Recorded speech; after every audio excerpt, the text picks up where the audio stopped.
Yeah, that's what all these are. You had board action on this already, right? So let's not make assumptions based on numbers, right? Right now, the Transformers, Sandown Central, and those vacant positions are out of the budget. If you move the number to 68, we can come back and tell you what we're gonna spend from 67.3 to 68. That's the reality of where we're at, right? I don't know why we're confusing this and trying to make it some sort of shell game, that this is in and that's out, and this is out and this is in. Right now, those things are out. They're out, okay. They are out. And so if you move it up to 68, I'm gonna go to the board, and we'll come back and tell you what we're spending the other 7 on.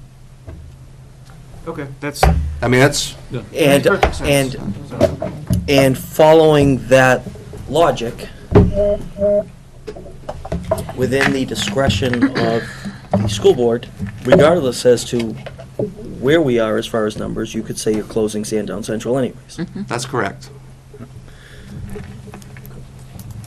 And that just goes back to my earlier question, which you were saying when I had asked if there was a way to keep Sandown Central open. I think essentially you were saying you put a proposal together for the budget committee, for the school board, and that's what the direction that you're moving. I thought that was gonna help you, because then it answered the question tonight when you were gonna ask me, how do you think the school board feels about it? You know 8-1 how they feel about it.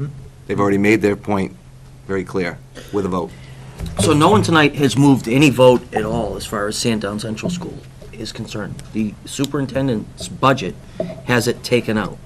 So I think everybody at this table should be prepared that someone's going to make a motion on that next week, and we're gonna vote it up, we're gonna vote it down.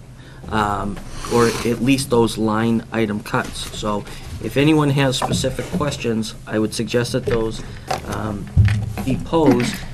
I would also encourage anyone that hasn't watched last week's school board meeting to watch it, because that discussion area, I watched 3 times and kept pulling new information out of it each time I watched it. And I'm sorry I didn't get it all the first time around. Ms. Gorman.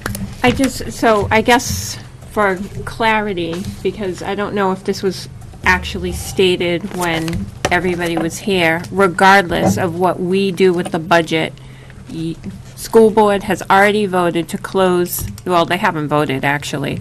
They have already agreed that they are willing to move forward with closing Sandown Central, regardless of what we do or say can be cut from this budget. So if, that's what I'm understanding, because that wasn't said when a majority of the people were here.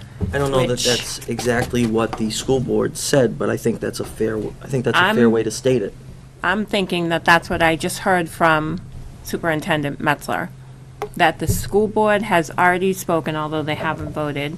And we had a lot of people here earlier concerned about this very topic, and we've gone around and around and around to find out at 11 o'clock at night, regardless of what we do or say, the school board is going to close Sandown Central. That's not what we said. The school board That can hasn't direct, been the said, school but- board can direct me any way they see fit. Budget committee has to do with the budget number. And so I'll go back to the school board when I just know how much money we have, and then the school board will decide how to spend it. And that may mean Sandown Central is open or not. But right now, the budget that they have, that they've approved and supported, is one that does not include transformers, those vacant positions, and it closes Sandown Central. That's what we have. So I'll have to go back to them at some point. And what I have for now, you have 68 and some change. You know, you had 67.3. You're asking us, how would we spend the other 7? That's what you're asking, to come back with a list of priorities about how we would send it.